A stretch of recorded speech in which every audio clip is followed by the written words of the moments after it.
Bom, gente, boa tarde. Primeiro teste aqui, eu acho que foi bem cedido, vocês estão me ouvindo, né? O tema da palestra é um tema que de vez em quando a gente ouve falar como pré-requisito de uma série de coisas, que é a ideia de mudança cultural. Eu passei por vários momentos da minha vida em que eu tive que promover mudanças culturais. Eu sou presidente da Sucesso do Rio, que é a Associação de Usuários de Tecnologia. Fui professor da PUC durante 20 e tantos anos, professor da FGV desde 99 até o momento, e consultor independente desde 94, que é o tempo que a minha empresa tem de vida. Hoje eu estou fazendo parte de um grupo, que é o grupo da Weston, que está tentando fazer nascer do grupo de CIOs uma possibilidade nova de ajuda às empresas e a maneira como a gestão brasileira pode se desenvolver. A ideia de mudança cultural, ela passa principalmente por mudar a visão que as pessoas têm. Não necessariamente mudar, mas ao menos fazer com que elas percebam que existem outras visões que também são válidas. Então, quando a gente está falando do 6 e do 9, eu não estou brigando para que o 6 ganhe o 9. O que eu estou brigando é que as pessoas percebam que existem as duas hipóteses. E aí, na medida que uma delas não dá tanto certo, vale a pena testar a outra. Então, é muito mais a mudança cultural um produto de flexibilização do nosso pensamento. E é por isso que eu chamo tanta atenção para a ideia de negociação. Porque toda vez que a gente tem uma mudança, tem pessoas que perdem e pessoas que ganham. Então, cabe à pessoa que está direcionando a mudança fazer com que isso seja palatável, isso seja aceitável pelas pessoas. O case que eu trago para vocês é uma empresa, eu não posso, obviamente, falar o nome dela, mas foi uma empresa que me pediu um projeto bastante ambicioso. Eu entrei na empresa para definir uma nova estrutura organizacional para ela, um novo conjunto de processos de negócio para ela e uma nova alocação orçamentária para cada um dos processos e que, por sumário, dava a alocação orçamentária de cada unidade organizacional. Então, isso era um trabalho bastante grande, uma confiança muito grande que o pessoal depositou em mim, mas foi sendo conquistado também ao longo do tempo, na medida que a gente conseguia ver as coisas que existiam nela e que podiam ser melhoradas. Aquelas que podiam ser mais geradoras de valor, que podiam ser mais aglutinantes, podiam fazer com que a empresa se sentisse mais orgulhosa de ser ela mesma. Então, dentro desse contexto, o que eu trago para vocês é especificamente o aspecto de projetização. Uma das coisas que a empresa colocava sempre para o mundo e para todo mundo é que ela era uma empresa totalmente projetizada. Isso significava o quê? Que todo aspecto de novidade, toda inovação, era tratado como um projeto. Havia um planejamento estratégico. Nesse planejamento estratégico, os gerentes funcionais da empresa toda propunham projetos, quase todos eram aprovados, e se dava a incorporação do orçamento desses projetos ao orçamento das gerências funcionais para que esses gerentes executassem os projetos que tinham proposto. O principal cliente meu, que era a gerência de desenvolvimento organizacional, não estava, no entanto, muito satisfeita com isso. Por quê? Porque percebia que a maioria dos projetos não era realizada e, quando chegava no ano seguinte, que a expectativa era de que aqueles projetos não realizados se repetissem como objetivo, não acontecia. Era uma parte ínfima dos projetos não realizados que terminava sendo colocado como projeto para o novo período. E isso daí, para ele, não fazia sentido. Para mim também não. Como é que isso foi se realizando? Isso foi se realizando através de reuniões semanais com a diretoria, não só esse aspecto, mas todos os demais. E uma dessas reuniões que tratou especificamente sobre o lado da projetização, eu procurei elogiar bastante a empresa, elogiar muito a ideia de projetização e dizer que eu tinha que levar isso em consideração. E para isso eu precisava que eles me dissessem exatamente qual era a expectativa deles em relação à ideia de projeto. Óbvio que eu imediatamente sugeri, olha, esta é a visão deste grupo de pessoas, essa é a visão desse grupo de pessoas. Botei algumas visões para tentar dar um subsídio para eles. Ficaram animadíssimos, aprovaram praticamente tudo aquilo que tinha sido dito, que era um grande mosaico, mas eles aprovaram. E aí eu cheguei para o meu grupo de apoio e pedi para eles fazerem a apresentação mais bacana, mais bondosa que eles podiam com aqueles conceitos. Eles fizeram a apresentação, eu levei para a reunião de diretoria e houve uma aprovação total. Aprovação tão grande que o próprio presidente pediu para que nós disponibilizássemos essa apresentação para que ela pudesse ser usada para todo funcionário que ia ser admitido. Então, ela foi incorporada dentro do processo de aculturação dos novos colaboradores.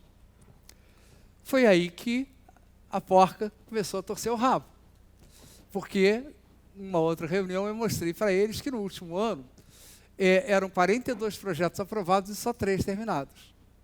E aí eles passaram um tempo enorme tentando me dizer tudo aquilo que tinha havido de errado no último ano.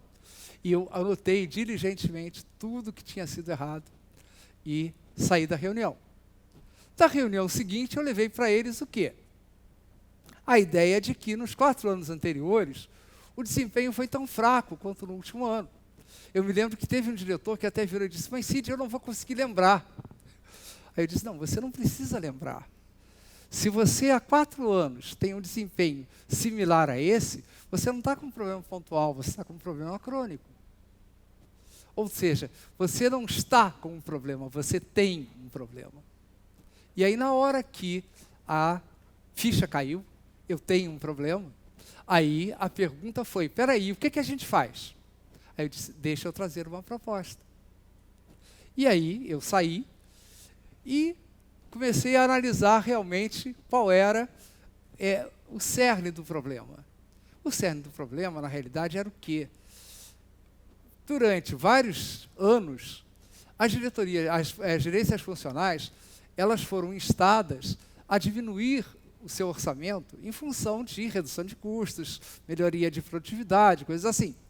E aí, como é que elas conseguiam sobreviver com o seu orçamento reduzido? Aumentando o orçamento através dos projetos. Eles propunham projetos, ganhavam o orçamento dos projetos e aí conseguiam se suster.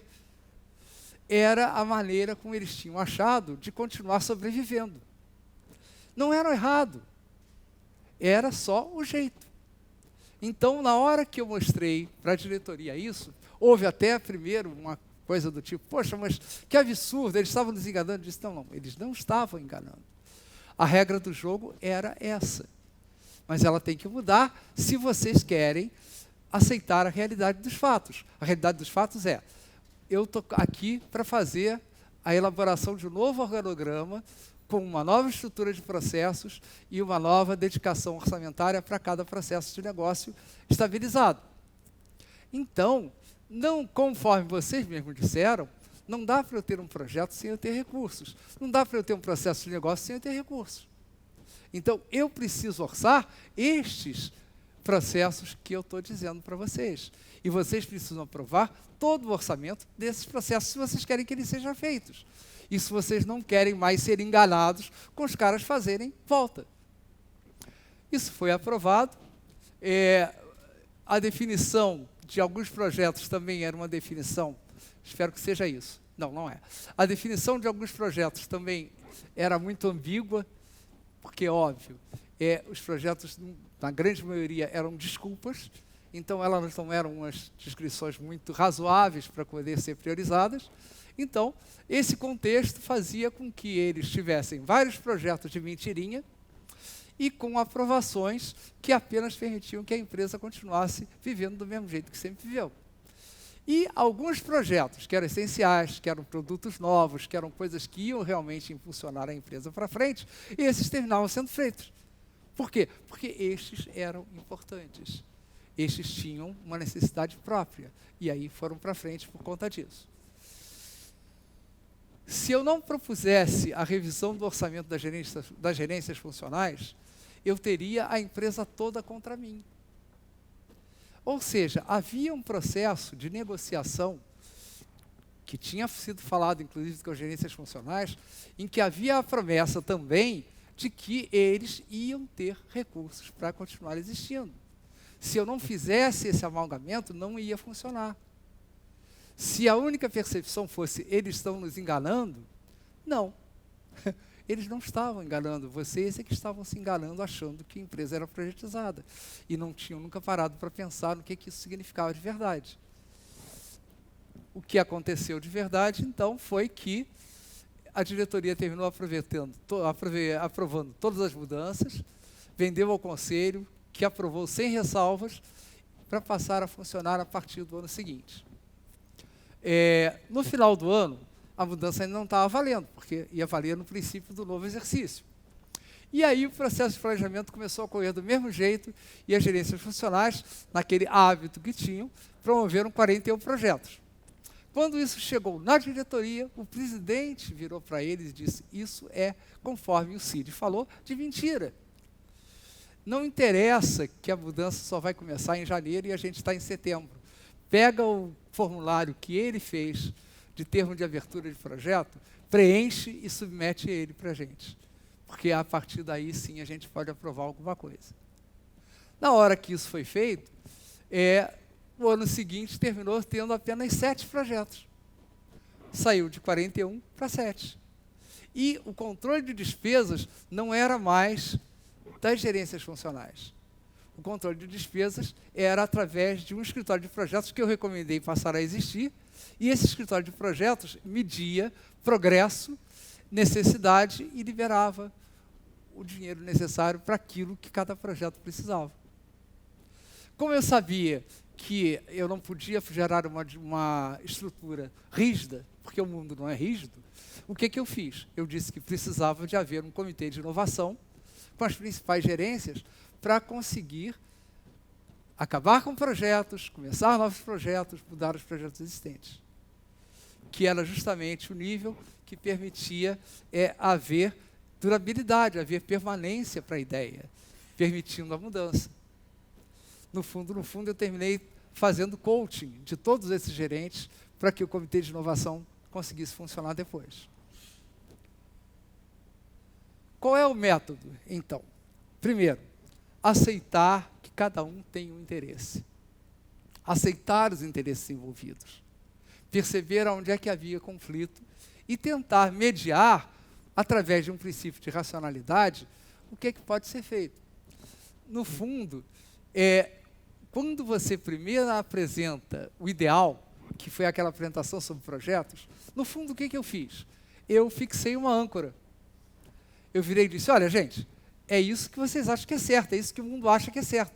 Tá ok? Na hora que essa âncora foi fixada, eles estavam fisgados.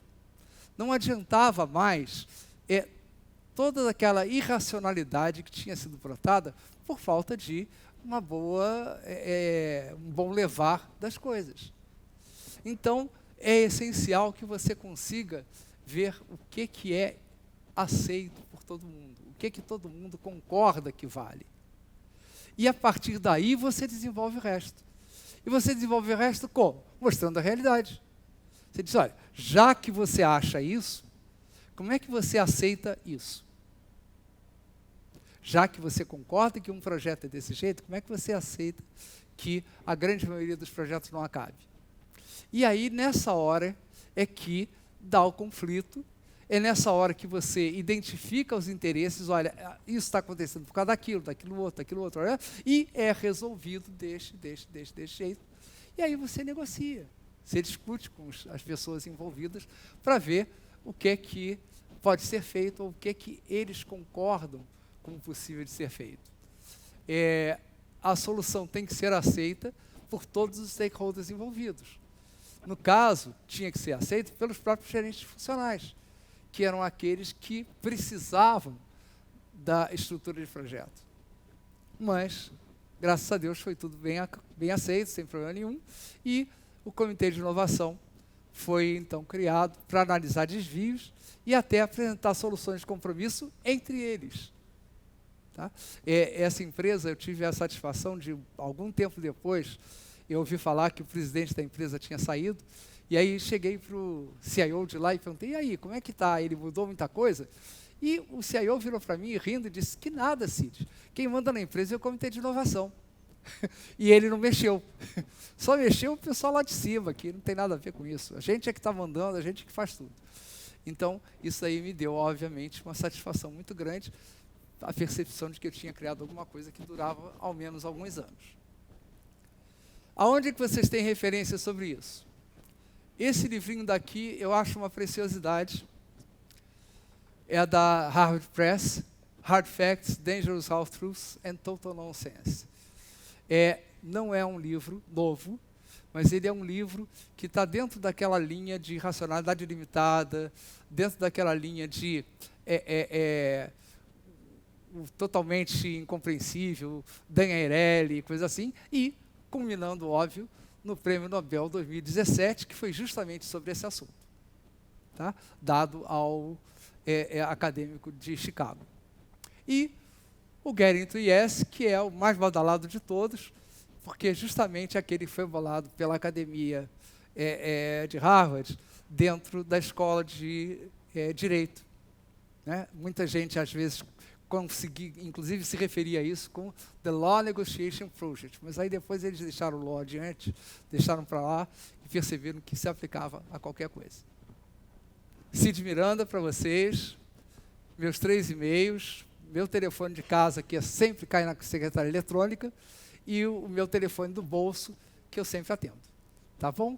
Muito obrigado. Até logo.